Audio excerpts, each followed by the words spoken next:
Halo, Assalamualaikum, berjumpa kembali di channel Siwar TV.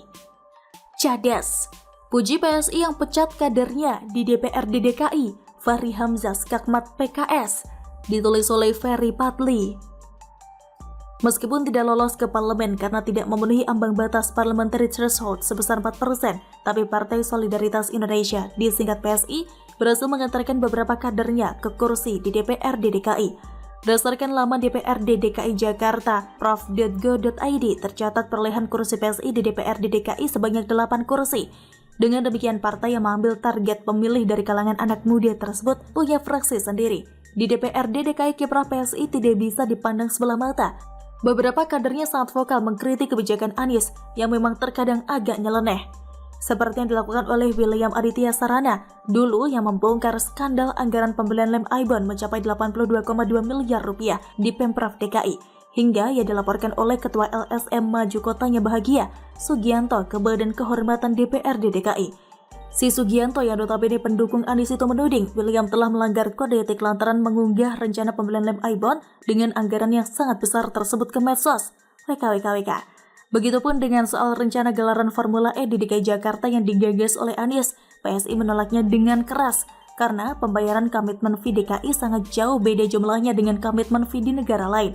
Seperti kota Montreal, Kanada, hanya menyetor uang sebesar 18,7 miliar rupiah untuk menyelenggarakan balapan mobil listrik itu, sedangkan komitmen fee di DKI Jakarta mencapai 2,3 triliun rupiah.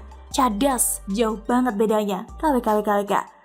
Bahkan di sejumlah kota besar di negara bagian Amerika Serikat tidak dikenakan biaya komitmen fee dalam penyelenggaraan Formula E.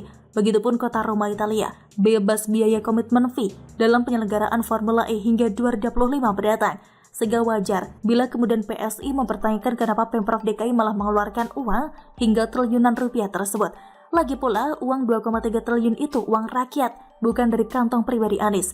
Mesti dipertanggungjawabkan dengan baik. Tapi dengan segala idealismenya itu, sekarang nama PSI tercoreng oleh salah seorang kadernya yang juga duduk di kursi DPRD DKI, Viani Limardi. Anggota dewan yang juga duduk di komisi D itu disebut melakukan sejumlah pelanggaran sehingga terpaksa dipecat. Pertama, ia disebut menggelembungkan dana reses. Kedua, ia tidak mematuhi instruksi PSI untuk memotong gaji guna membantu penanganan pandemi corona. Dan ketiga, ia tidak mematuhi instruksi PSI pasca melakukan pelanggaran lalu lintas Agustus 2021 lalu. Sebenarnya menurut hemat penulis yang paling fatal sih penggelembungan dana reses itu. Jelas hal ini merusak citra PSI yang konon katanya anti korupsi. Nah, pemecatan terhadap Viani inilah yang kemudian dijadikan bahan oleh Fahri Hamzah untuk mengskakmat PKS. Melalui akun Twitternya @fahrihamzah, ex-wakil ketua DPR itu mengatakan, ini baru benar dipecat karena mencuri. Yang ada orang dipecat karena beda pendapat, KWKWKWK. Sebagaimana kita ketahui bahwa si Fahri ini dulu merupakan kader PKS. Ia tercatat sebagai orangnya Anies mata. Nah, pasca Anies tidak lagi jadi presiden PKS, ia perlahan tapi pasti disingkirkan. Puncaknya, ia dipecat PKS melalui proses yang penuh rekayasa. Awalnya Fahri diminta mundur dari jabatannya di PKS, namun ia menolak. Kemudian ia dipanggil oleh BPDO, yang mana syarat supaya dipanggil oleh BPDO ini harus dilaporkan terlebih dahulu. Sementara Fahri tidak pernah mendapatkan jawaban dari PKS terkait siapa yang melaporkannya tersebut. Fahri juga dituduh telah membangkang dan makar secara masif oleh PKS. Tapi, ketika ditanya apa bentuk real dari kesalahannya tersebut, ada kader PKS yang mengatakan ia sebenarnya tidak salah apa-apa. Hingga ia benar-benar disingkirkan dari partai dakwah itu. Tidak berhenti sampai di situ, PKS juga memecatnya dari kursi wakil ketua DPR. Kala itu, PKS telah menyiapkan Ledia Hanifah Amalia sebagai pengganti politisi yang turut membidani kelahiran Kesatuan Aksi Mahasiswa Muslim Indonesia atau KAMI tersebut. Tapi ini juga yang menunjukkan bahwa si Fahri ini merupakan orang kuat sampai masa jabatannya selesai di DPR, posisinya sebagai wakil ketua tidak tergantikan. Yang ada justru PKS yang jadi bulan-bulanan dia.